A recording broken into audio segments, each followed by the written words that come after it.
Hello, good Greetings, morning. everyone. Today our guest is Dr. Andres Irarrazaval. Did I get it? Your last name. Yes, All right, last name is Andres. Sanchez. So, Andres, we're going to be talking about an intriguing paper penned by you. And in this paper, you refute some old assumptions about the link between colonialism and income inequality in the developing world. And you look primarily at Latin America, Africa, and India. The name of your paper is The Fiscal Origins of Comparative Inequality Levels, an empirical and historical investigation. Andres, is inequality in places like Latin America and India a legacy of colonialism? Certainly it is. I do say that the paper links colonialism with inequality, but what I do is taking like more colonial data and showing that this link shows exactly as the common narrative thinks about it. I say that the links is mostly related to fiscal mechanism. Particularly in the case of this paper, I argue that it's related to differences in redistribution. So what makes Latin America more unequal than, let's say, France or Germany is not inequality before taxes and transfers, but inequality in terms of differences in redistribution. So like what makes France less unequal is that have like a huge amount of distribution going on in terms of like social transfers and benefits, and then like progressive taxation. And this doesn't happen in Latin America, where you have like a very small amount of like direct taxation and a small amount of like direct transfers. The same happens in Africa and the same happens in India. This is related to colonialism in the sense that because of colonialism, different types of colonialism led to different types of political institutions. So in Latin America, those institutions have been historically more exclusive and with weaker check and balances. So there was no space to create the fiscal contract and the political consensus to create a powerful welfare state or a distributive state, which is able to reduce market inequalities, which are roughly similar in Europe, Western Europe, and Latin America. But then because these countries don't have like an history of like inclusive political institutions, they're not able to tackle inequality via taxes and transfers. Andres, do institutions play a role in enabling income inequality? Because in your paper, you were also responding to the argument that extractive institutions do lead to income inequality. Yes. What I say in the paper is that I don't refute that colonialism led to extractive institutions in Latin America. What I say is that these extractive institutions are not necessarily related to colonialism per se, but were actually created in many cases during the first globalization. So during the first globalization, which basically is around the 1870s and 1910s, there was a huge connection of markets via the invasion of railways, canals, steamships, which connected different factor market prices between Europe and the New World. So like historically in Latin America, for instance, even though land could have been more like unequally redistributed between households, because there was a huge amount of land vis-a-vis labor, the returns to labor were greater before the first globalization, because it was a very like labor scarce and land abundant continent.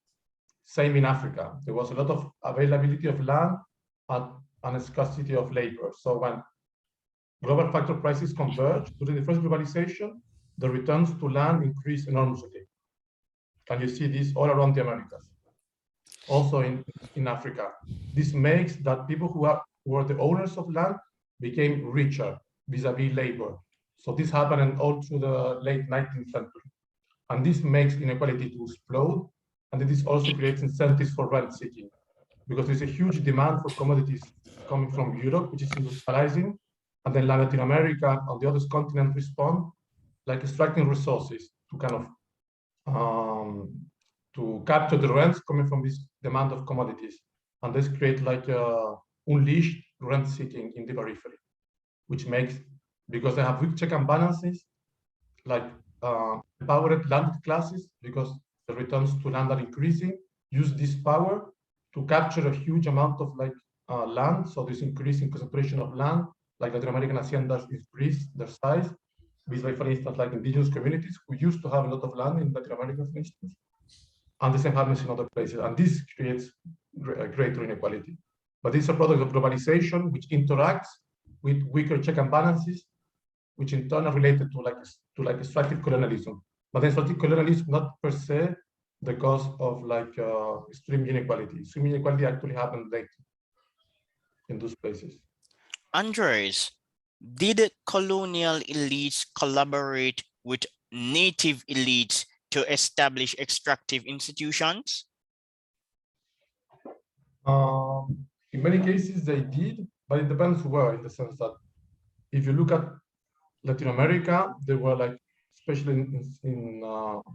in the Andean states, so in Peru, Bolivia, or Ecuador, the north of Chile as well. Same is like in Mexico, they were very developed pre-Columbian states.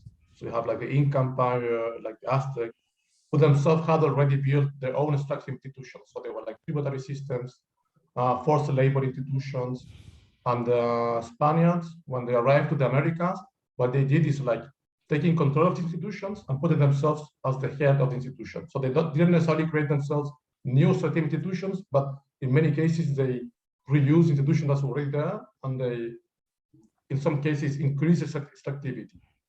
This famous paper by Melissa del Cortemita, where she analyzes how, for instance, they use this pre-colonial institution to extract silver and export it to Europe, and this created long-term negative outcomes.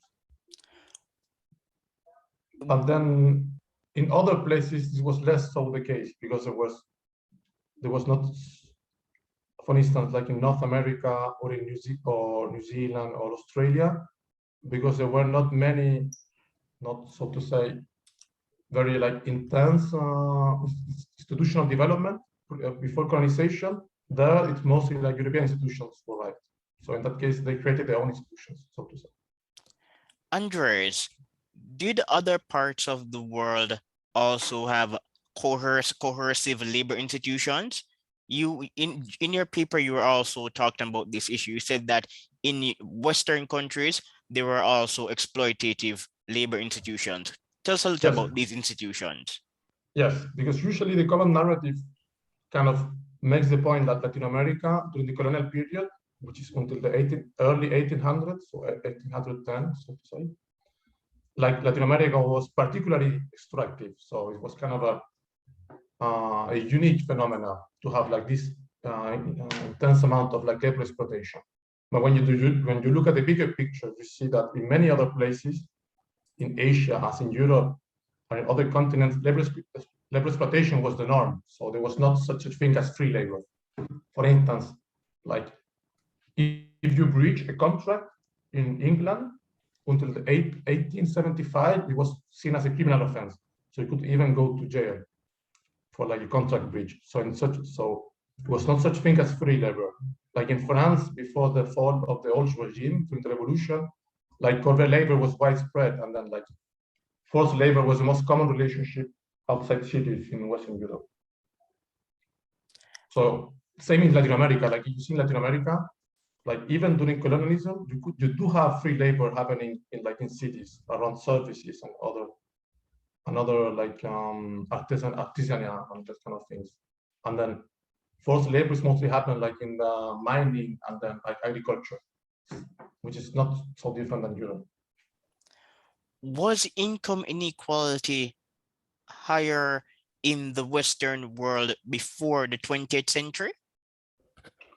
There is a lot of recent research by Milanovic et al., based on social tables, which are historical records of households conditions across different social groups.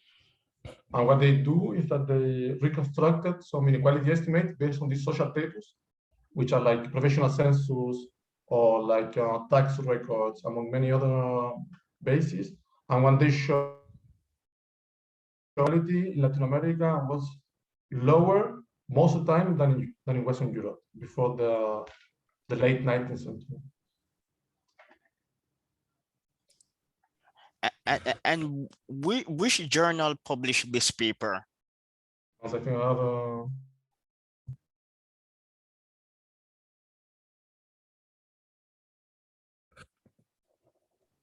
Yeah, Andres?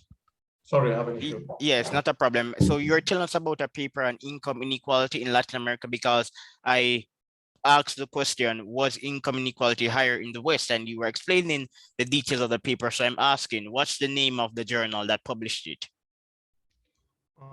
This paper is called the Pre-Industrial Inequality, and I think it's in Exploration and Economic History, if I'm not mistaken.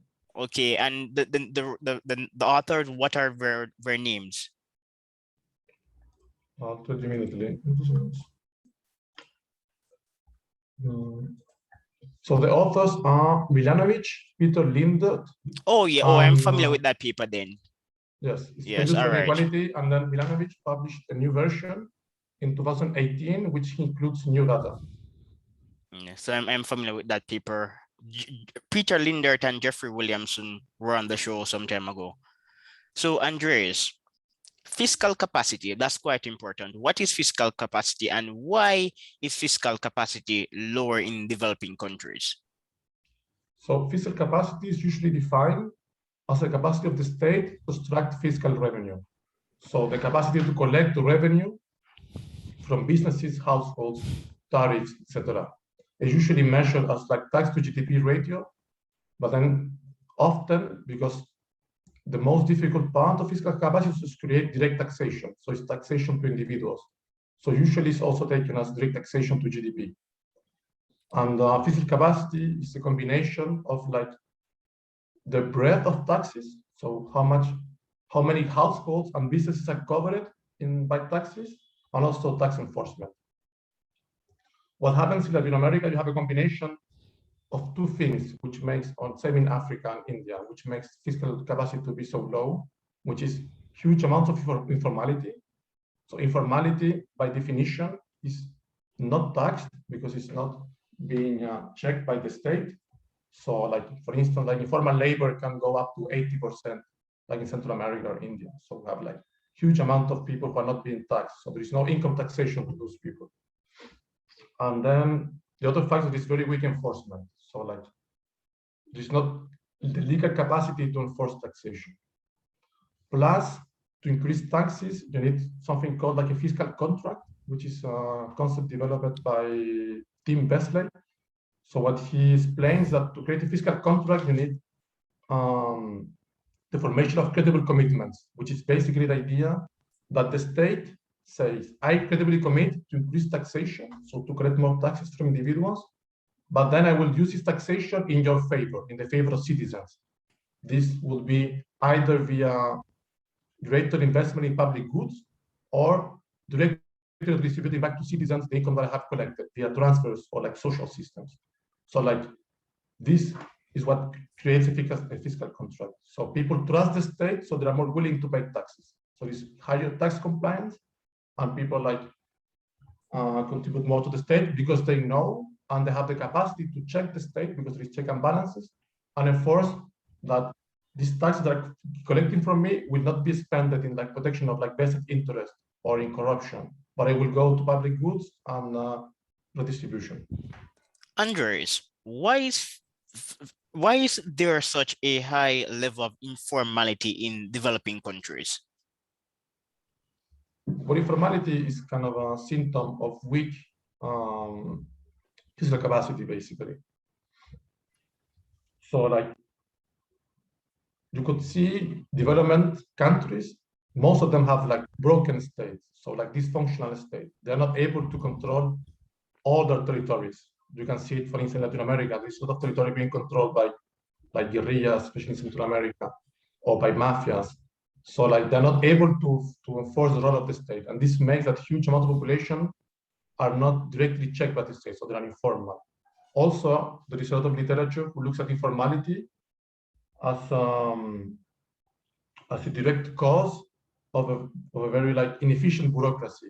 So like if you want to start a business, for instance, in some parts of the world, you need to invest so much money in terms of like time and licenses and stuff, which makes it even impossible to start a business for someone who doesn't have the resources to do it. This is literature who started by Hernando de Soto in Peru, who showed that one of the main reasons for formality in Peru was not that the state had like a weak legal enforcement, but it was because it was so costly to start the business that most people who are informal couldn't pay for it, basically.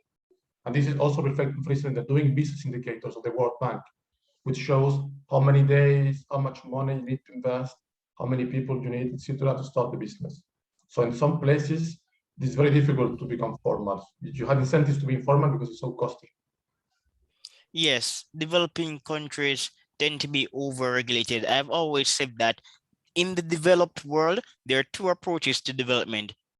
Either free markets are promoted or politicians invest in industrial policy, whereas in developing countries, they tend to over-regulate infant markets so that they can comply with international laws when they are not really creating thriving businesses. So in the developing world, the market is allowed to function before the regulations start. Regulations usually occur after the fact, whereas developing countries are in a race to invest in regulations that are not compatible with the state of the local economy. I'm not sure if I understood, but in some way, what makes there is an incentive to over-regulate in the sense that this is a way to actually capture income. So, like, if you have a weak fiscal capacity because people don't trust the state and it's very difficult to enforce taxation, one way to collect taxes would be to create unnecessary bureaucratic processes, like licenses, so business licenses. So some way to collect revenue for like local governments or the state would be to create like a very heavy, how do we say, like very heavy bureaucracy in some way to kind of collect taxes via this way rather than direct taxation or like post-production taxes, which are more efficient. Yes, I agree with the latter point because So I it's live also in, a symptom of weak fiscal capacity because you yeah, have weak fiscal capacity to tax individuals after they receive their salaries and profits, etc. You choose to tax them before the enterprise is created, which is inefficient in some way. I live in a developing country and many regulations do inhibit business formation and they are also extractive. However, people would often say that because of these regulations, the government can get money. And I respond by arguing that when people are in a position to create wealth for themselves, they will have more money to give to the government and they will also be less likely to rely on government services. So you're exactly right on that point. Yes, and actually, if you look at taxation levels and tax rates, like taxation on businesses, on profits, business profits, is basically similar in Latin America than it is in Western Europe. Like the main difference is in taxation to individuals. So that's where you have the big gap in fiscal capacity. This is on direct taxation to individuals. So taxation on income, on profit and utilities going directly to individuals. So in terms of businesses, it's broadly similar. What do you have which is different is what we have been discussing. It's like to create a business, this costlier to do it in the developing world because the reason we have discussed vis-a-vis in the developed world. And what I also find interesting about your paper is that you're basically arguing that when we compare Western Europe to developing countries, the tax burden as a percentage of GDP is actually higher in the developing world, even though we argue that colonialism created extractive institutions in developing countries. And you also make reference to the case of North Africa. You're comparing North Africa to other countries to show that there's not necessarily a clear relationship between the legacy of colonialism and extractive institutions. Some way, I think what I try to say is that if you see because usually the macro narrative used by the neo-institutional literature is to say that one of the causes of underdevelopment is the emergence of an extractive state. So a state that captures a huge amount of resources from citizens and then use it for protect their own power. So for either for corruption or for repression, etc.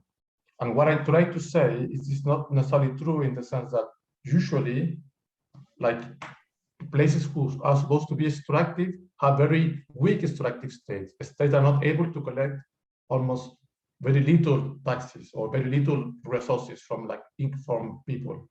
So in some way, there are broken states, not necessarily extractive, then they are like very weak states. They don't have the power to extract revenue. They don't have the power to extract revenue because they don't have the trust, not the credible commitments, not the check and balances to convince people to comply with taxation and to create like a fiscal contract which allows them to actually become extractive. So the point that I'm trying to make is kind of flip the concept that is usually seen in a bad way, where I try to say that extractiveness is actually good. Like European countries, West European countries in North America, what makes them less unequal to Latin America is the capacity to extract huge amount of taxes, especially from individuals, and then use these enormous resources to distribute them back or to finance public goods. And this is what lowers inequality. So it's the action of the state, of an efficient state, which is controlled and checked by citizens, which makes inequality go down. It doesn't happen through economic institutions. Also, because I do believe that there have been a convergence in economic institutions around the world, especially since the 90s. So mostly like Latin America and many places, like same in Western Europe, like institutions have converged towards market institutions. So they're not so different. Like usually like labor regulations and the way like the labor markets work, the way that markets work in general have all tend to be towards like more like free markets. So in that way, there are not so many differences. Plus have been a convergence in terms of like underlying disparities. Like there have been a huge expansion of access to education, both in Africa and in Latin America. So like education disparities have also gone down. So there's a convergence in terms of like free taxes and transfer inequality, both because I think economic institutions have converged towards free market, and then underlying disparities have also reduced in Latin America, Africa, and India because there have been a huge expansion of access to public services, especially led by mostly like left-wing governments after the Second World War. And they have made that today, what explains the larger part of the differences in inequality are not anymore like differences like in the extractiveness of economic institutions, but rather differences in fiscal capacity and the capacity to distribute income, basically. Oh, sorry about that. I said that you were comparing countries in Latin America to North Africa. It was North America. Yes, North Yes, America, yes. North America. This is usually the classic comparison that you see in the institutional literature. So like, why? Because same were like land abandoned continents were colonized during the same period, have not so different endowments and ended up being so different. North America being significantly richer and less unequal than Latin America. So that's the point. So that all this literature is basically trying to understand this kind of natural experiment to see what explains this divergence. Is fiscal capacity related to democracy? Yes, yes. What you see in the data and what you see historically, that fiscal capacity have expanded with democracy because of the reason that I have explored in this conversation. Because democracy means more check and balances. So the power is checked by citizens via representation. This makes it easier to collect taxes because people trust the state, and the state is able to collect taxes because it's scheduled commitments. So the state say, okay, I will collect more taxes, but I will use it in your favor. And then you can, after that, check it because you have control on expenditure decisions via representation. So democracy does help the creation of fiscal capacity. But then, of course, there is a lot of literature who shows that besides democracy, you have other like external shocks, like wars, for instance. So especially in Western Europe, there was a huge increase in the US as well during the world wars. Why? Because it was a moment of national unity. The state needed resources to finance the war, and this created a space to build fiscal capacity and to increase significantly the amount of resources going to the state. And then after the war, this continued. So this also allowed to create the welfare state after the Second World War. This shock of the two wars, which we didn't have in the developing world. Andres, we're getting closer to the great leveling because you just mentioned the world wars. What's the great leveling? Grade leveling is usually used to refer when during the early 20th century, Western Europe and Western offshoots, which are like Australia, Canada, and New Zealand, and the US, saw a significant reduction in their inequality. And this was broadly led by major reforms: the creation of the welfare state, greater fiscal capacity, progressive taxation, redistribution, and also like revamping of institutions in general towards labor, which is played by various reasons, among them the shock of world wars, plus the threat of communism. So because there was a communist wave in Eastern Europe, and then there was a lot of like workers' movement, there was a great incentive to revamp institutions in favor of workers, so to avoid the revolution. And this created the great leveling. Also, the great leveling was fueled by the democratization process, which was unprecedented. Before the early 20th century, people who had access to political representation were basically the elite. So people, because there was a lot of like wealth or like literacy requirements, or in the US, ethnic requirements. So not everyone could vote. So during the early 20th century and during the late 19th century in some places, you saw an emergence of democratization. So like the franchise expanded, and this created incentives to redistribute, because the median voter in the distribution was poorer than before. So he preferred like more redistribution, whereas before it was basically politics being controlled by some elite of like asset holders who had no incentive to distribute because they were the owners of the biggest amount of wealth. And this changed with democratization. Is human capital explaining any of this at all? Because human capital was also examined in your paper. Yes. My view is not necessarily. I wouldn't say that human capital is playing this, in the sense that because you do see a huge increase in recent years in human capital all around India, Africa, and Latin America, and you don't necessarily see the same process. But then I haven't explored it fully. I think human capital expanded thanks to this process, in the sense that the great leveling also meant that there was not only more distribution of income, but also public services open up for everybody. So it was the emergence of mass education. Everyone could go to university. University became free in many places, and this expanded access to human capital, and human capital per se also expanded.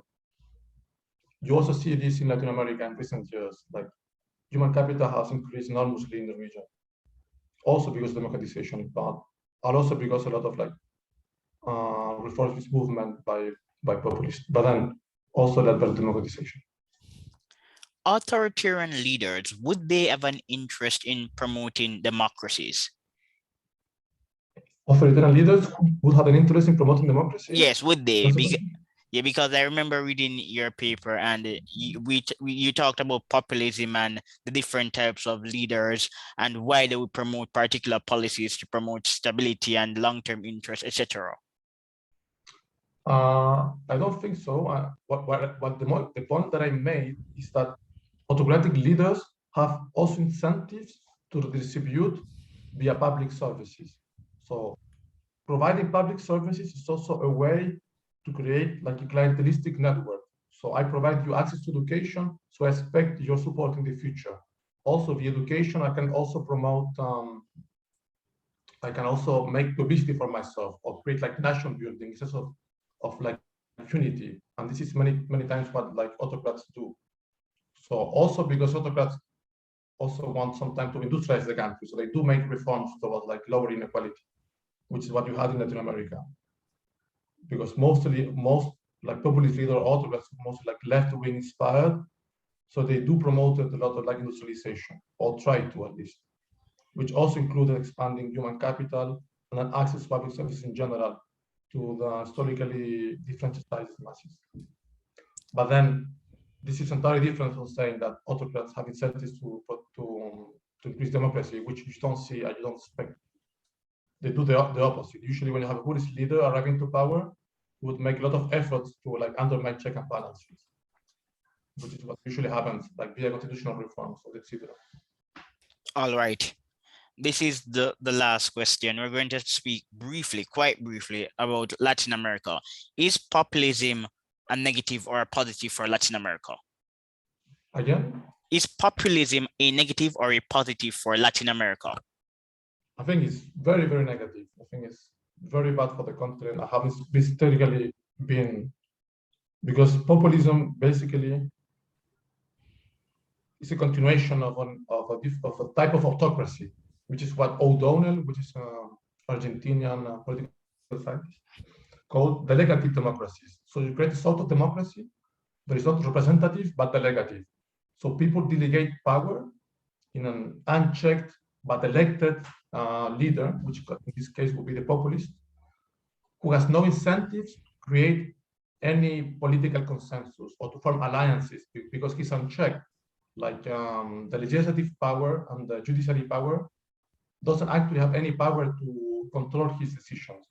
So in this way, it is a very bad form of government because the lack of check and balances is the recipe for like bad policy making, because you can do whatever you want. And usually it ends up very badly, as you can see in most of Latin America, like in Venezuela being the classical case.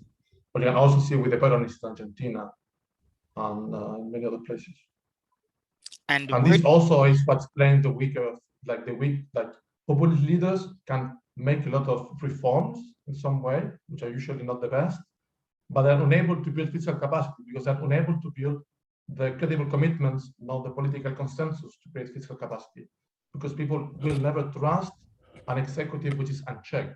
So this form of like democracy, which you delegate power, have like a lot of like negative aspects, which I believe that there is almost no positive. And where do you live? I live in Chile. Oh, you live in Chile. Okay. I recently interviewed somebody from that part of the world, Axel Kaiser. He's an... yes, for sure. Oh, did you know him or did you just listen to the interview?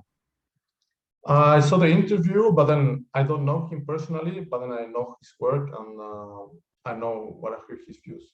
Oh, okay. All right then.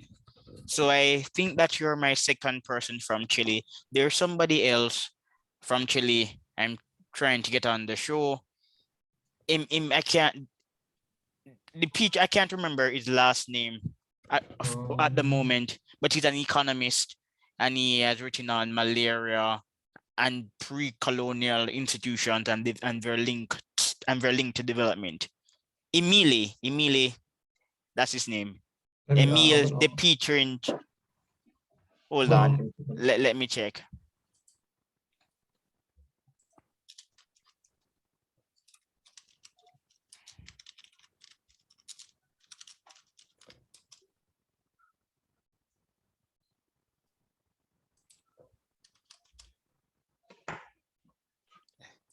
Yes, he's a Chilean economist, malaria and African development.